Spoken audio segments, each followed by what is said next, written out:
Good evening, all. It's very good to be with you tonight. If I'm not mistaken, I see a few people who may be friends from the Empty Hand Zendo, and maybe there are even some people from the Deep Ocean Zendo tonight. It's good to have you with us. This is a special evening because tonight we are marking the 49th day since the passing of our dear friend, Sensei Robert Kaku Gunn, and we'll have the memorial service after this talk. We did have an occasion to come together as a Sangha and remember Kaku shortly after he died. And I thought I would say a few words about Kaku from my own perspective and just comment on a couple of qualities of his practice that stand out for me and have inspired me. One is what a number of people talked about when we had our Sangha gathering, and that is Kaku was a multifaceted guy, but one of the qualities that I think we saw um, in whatever community of his that we were part of was his kindness. So some people talked about seeing that in the Dokusan room in interview with Kaku. Some people have talked to me about seeing it in his psychotherapy practice. Some of us saw it when we were living together doing residential retreats. Others just interacting with him around the Zendo. And I associate that kindness of his with the fact that he was had a lot of experience in spiritual communities. Kaku was a pastor in the United Church of Christ for 38 years. That's a lot of dedication and commitment to spiritual community. He was not just a participant in the congregation, he was the leader of it. And he assumed um, a, a large responsibility for everyone in his community. And I think that that is something that came from his experience as a pastor. His pastoral experience was something that we all actually experienced and benefited from in our community. It's something that I looked up to in him. And so I remember that after I ordained to be a Zen priest, I went to Kaku for advice about how to be a priest. Not long after I was ordained, an old and dear friend of mine asked me to officiate in his marriage. I didn't really know how to go about that, so I went to Kaku for advice. I said, Kaku, I'm supposed to officiate in this wedding. What do you think is the most important thing about the wedding ceremony for the bride and groom? And Kaku said to me, getting it over with. So I said, that sounded like wise words. And I said, and what do you tell the bride and groom when you talk to them before they get married? Um, and what counsel do you give them? And he said, well, basically, I warn them about the three main pitfalls in any marriage. And I said, and what are the three main pitfalls in any marriage? And he said, money, sex, and in-laws. And I thought, wise words, wise words. And I said, and what do you advise them about how to deal with those pitfalls? And he said, I just tell them to try to communicate together as best they can. And I thought that sounded very, very down to earth. So, so I think that kindness in Kaku, I associated anyway with his long experience in spiritual communities as a pastor, and his sense of service, ultimately. That's something that I have admired about Kaku. The other thing is a point that we didn't talk about so much in the Sangha gathering, and I was struggling a little bit with how to capture, how to express this quality, but I think maybe the word that is closest to it is spiritual aspiration. Maybe dedication gets at it as well. But I think that Kaku had um, great spiritual aspiration. He he of course was practicing and training to be a Christian minister for a long time. Eventually he got into Zen, and then he practiced Zen for a long time, and side by side with his um, ministry. But he practiced for a long time, and until the end of his life he practiced actively. And I remember after he really became integrated at Village Zendo, after leaving Zen Mountain Monastery, um, uh, for example, after he became um, a senior student and could give Dharma talks, Kaku never missed an opportunity to give a Dharma talk. If there was an opening, Kaku would seize the opportunity. Not everyone feels so inclined to give Dharma talks, but Kaku never uh, passed up the opportunity. And after I was able to start giving interview, I would see Kaku in the interview room. And he would come in and he would always be working diligently on his koans. And at one point, he came to me after I had ordained, and he said, "You know, I'm I'm thinking of ordaining to be a Zen priest." And I said, "Kaku, why would you possibly want to ordain to be a Zen priest? You're already a priest. You've been there, you've done that." I mean, for me, someone who didn't grow up religious, didn't believe in organized religion, I thought maybe I could learn something from being a Zen priest. But what more do you have to learn? Isn't it just putting another hat on top of the hat that you've already got on your head?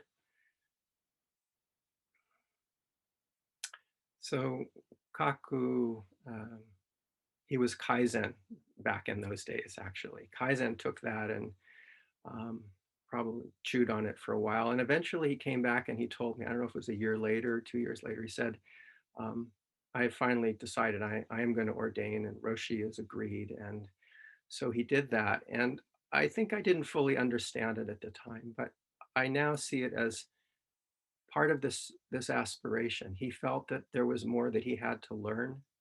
He wanted to take his practice in new directions, to deepen his practice, um, and to continue his service. And he saw a way to do that in ordaining.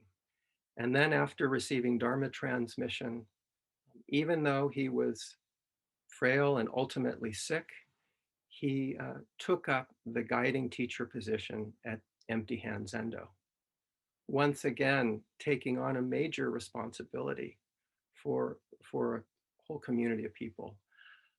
I know he loved practicing with that community, and I think he was loved by that community in turn, and they appreciated his kindness and service.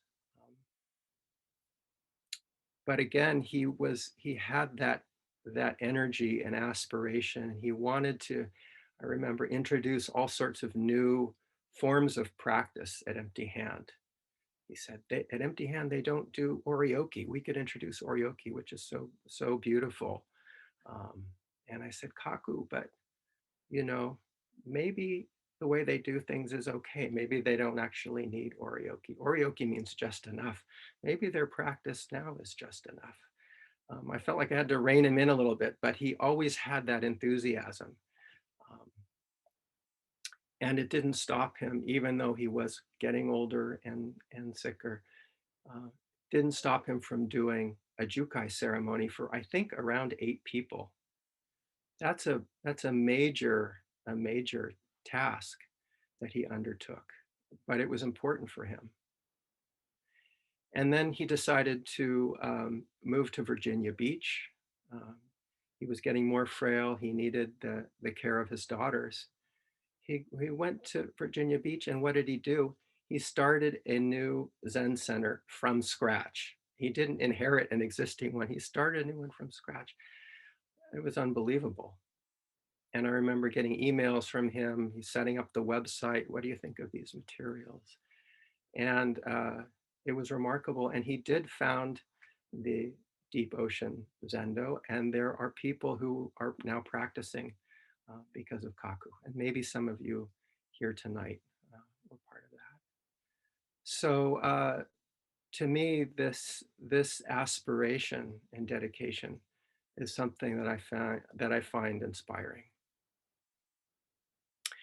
Now, I think that aspiration in practice is a subtle thing. It can be a double-edged thing. I think many of us come to practice because of some aspiration. Everyone here tonight is here because we have some sort of aspiration. Usually, when we start out, uh, we want to end our own suffering, most commonly. Maybe we really want to wake up and get uh, shed the delusions that that we carry with us. Um, but it's easy for the energy of aspiration to morph into something that's not so healthy. That's a kind of acquisitiveness. Um, Chogyam Trungpa talked about spiritual materialism, maybe to look good in front of others, or maybe to fill a hole in ourselves, um, to get something, to gain something.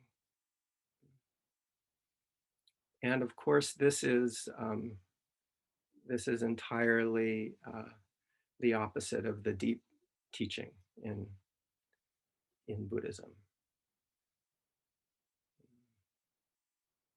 No path, no wisdom, and no gain. No gain, and thus the Bodhisattva lives prajnaparamita. Ultimately, the idea of gaining anything is completely futile and deluded. But if we only hang on to that um, absolute sense of the teachings, we can get stuck there. And so we do also need the energy of aspiration in our practice, I think, to keep our practice alive minute to minute, to keep learning, to keep growing, and to keep waking up moment after moment. So this is what in different Buddhist traditions we think of as bodhicitta, the aspiration to wake up. Bodhi means awakening, citta, the mind of waking up, the mind of Buddha or the mind of Bodhisattva in our Mahayana tradition. But this desire to arouse the Bodhi mind is not a self-centered, self-indulgent practice, because ultimately ourselves are connected to everything else. So any real awakening has to be with everyone and everything else. It can't merely be personal or individual or self-indulgent. Kaku loved Dogen, Master Dogen, and there's a story from Dogen's life that I associate with this spirit of bodhicitta. Many of you will know the story, but as a young man, Dogen went to China. He eventually found his way to Tiangtong Monastery, and he met his teacher, Zhu Jing. And one night during a long and intense retreat, the monk sitting next to Dogen fell asleep, and the master, Zhu Jing, came up behind him and yelled at the monk and said, "The study of Zen is casting off the body mind. So why are you practicing single-mindedly seated slumber when you can practice single-minded seated meditation?" And those vigorous words from Ju Ching um, struck a chord in Dogen, and he had an awakening experience. And he went and he met Ju Ching in the abbot's quarters, and they had a private interview. And Dogen said, "I've come because body mind is cast off." And Ju Ching must have looked at him and seen the look on his face and in his eyes and heard the tone of his voice and seen his comportment. And Ju Ching said, "Body mind cast away, body mind." Ju Ching, in other words, confirmed Dogen's awakening. And then Dogen said something that I used to find very strange and puzzled over. Dogen said, "Please don't grant the seal indiscriminately." And then Ju Ching said, casting, casting off, casting off. So this response of Dogen's, "Please don't grant the seal indiscriminately." I used to think, what does that mean? Does it mean that Dogen really doubted the quality of his experience? He was unsure about his own um, open heart in that moment. But the way I see it now is that Dogen was saying, "Please don't confirm me, and please don't transmit to me in too easy a way, or too quick a way, or too loose a way." And I think what Dogen was saying in a way is that happened a moment ago. And right now, I want um, to awaken freshly in this moment. Please don't grant the seal indiscriminately. I think Dogen was saying that he was not attached to that experience that he had, and he was expressing his own aspiration to achieve Bodhi mind. He didn't say, "Oh, thank you, teacher, for confirming me. Oh, how wonderful. Oh, how beautiful." He didn't say, "Yay," and give a fist pump. And he didn't say, "Now I can go back to Japan and show others how to do it." He said, "Please don't grant the seal indiscriminately." And Ju Jing said, "Casting off, casting off."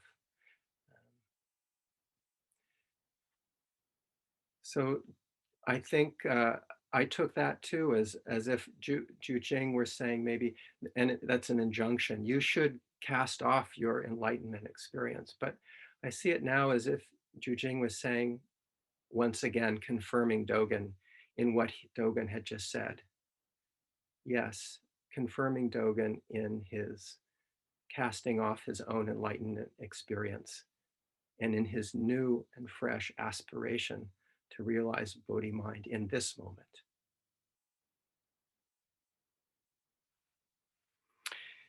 The last Thursday of every month, we used to do a Fusatsu atonement ceremony. We haven't been able to do that in the Zoom era, but we have kept up a tradition of um, speaking about one of the precepts. And the precept that I'm speaking about tonight is the first of the 16 Bodhisattva precepts, the one out of which all the others flow. We have the 10 grave Bodhisattva precepts of moral conduct, which come out of the 3 pure precepts of not doing harm, doing good for others, which come out of the 3 treasures of Buddha, Dharma, Sangha.